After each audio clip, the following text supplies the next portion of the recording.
Now, there's no doubt, is there, that good communications is the key to any good relationship. But what is good communication? Because sometimes bad communication is worse than saying nothing at all. In fact, often it's good to say nothing at all. So let's start with how to talk so your kids will listen. So if you were out there shopping or looking for coloured jeans, and Mia and I came up to you and said, hey, we're giving a talk over in the community centre, come along, you'd probably quite politely say, oh, thank you, but we're a bit busy this morning. We'd probably leave you alone. But if you're on the phone and you're intently having a conversation with someone and we're tapping you madly on the shoulder saying, come on, come and listen to our talk, you'd probably, again, not so politely say, please leave me alone. But that's what we tend to do to our kids. You know, they're engrossed in something. They're playing something or watching something or doing nothing at all.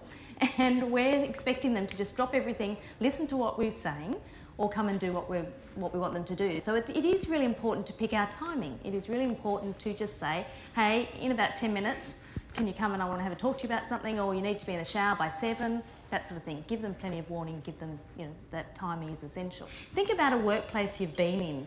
How, depending on who you're talking to, that will depend on how you communicate. You know how some people you can use humour, some people you have to tread really carefully because they might just react. Our kids are the same. You know how the same parents can produce such different kids, can't they? In fact, they usually do. And so one child, you have to be very careful how you criticise or suggest anything because they'll just react really badly. Another one, you need to be really strong, otherwise they'll just walk all over you. I think modern parents, me included, we use too many words these days. When you're trying to tell your child no, or it's not on, we use too many words. But as I said, let's get on to the most important part of it, which is how to listen so your kids will talk. Because I think our job, and I'm sure you'll all agree as parents, is to keep our kids safe. Yes, we want them to be happy and healthy, but most of all, we want them to be safe. And the way you can keep them safe is letting them know that they can come to you at any time and talk to you. If they're in danger, or if they're about to do something risky, or they have started to do something risky, this is obviously talking about down the track in teenage years, but you want to set up the foundation so that they can really talk to you whenever they need to. I remember when I was a little girl having lovely times after school when my mum would sit down with a cup of tea and we'd come home and tell her all about our day. And whether you can be there after school every day or kindy every day or not, there's still a fabulous way you can tell your kids that you're ready to listen. And that's by asking them if it's worthy of getting a cup of tea.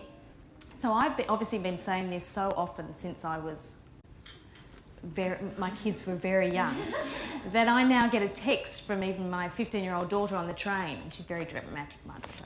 She'll send a text and she'll say, have I got a story for you, you better put the kettle on. And when they are talking to you, what's really important is to not focus too much on the tone. I'm always hearing people talk about tone as if it's the most important part of the communication. And yes, the way in which we say things to people is important, but it is not the most important thing, especially when it comes to your kids. Because if they're trying to tell you why they're really upset and they're screaming, or why they're telling you why they're angry, or why they've behaved in some way, and they're finally opening up, if you say, not use that tone with me, young man, or careful young lady, inappropriate words, thanks. That's all they hear. They hear the door slamming down. And what you're trying to do is get to what we call in psychobabble land, the primary emotions. And the primary emotions are what are underneath what you're seeing. So, for example, you often see anger, but underneath anger is normally fear or hurt. And that's what we want to get to. All of the things I'm talking about when I'm talking about getting underneath the tone, getting to the primary emotions, it's what we call attunement, how you can attune to another person. When a very young baby is born, a mother or father attunes to that baby by responding to them. So if the baby cries, doing just that, pat, cuddle, smile, cuddle. That's what we want to do with our kids and our partners. We want to let them know that we get them. If you've got one child who's really excited because something's happening for them and the other one who's crying because something's really tough, it's really hard to attune to both of them. But you can reach over to the one who's looking a bit down or sad and just squeeze their hand, let them know that you're there, and then with an excited face say, come on, tell me about your day, telling this one, I'm going to get to you. And a very good friend of attunement is empathy. Empathy, the definition I love is entering into the spirit of somebody else, okay? So that's imagining what it's like for them given their personality and their situation. Didn't you all know that? If your kids said something to you, I've had this terrible day at school, imagine if you said your day was bad, let me tell you about my day at work. Oh, that's a good day. I wish I had a day like yours. So, yeah, really important to practice that empathy and again with our partners. And lastly, following up. It's really important with our kids. If they tell you that they've got something big on the next day, it's important to remember it and ask them how it went. I think it's a lovely thing to, when you tuck them into bed at night, to say, look, I'm still laughing about that story you told over dinner.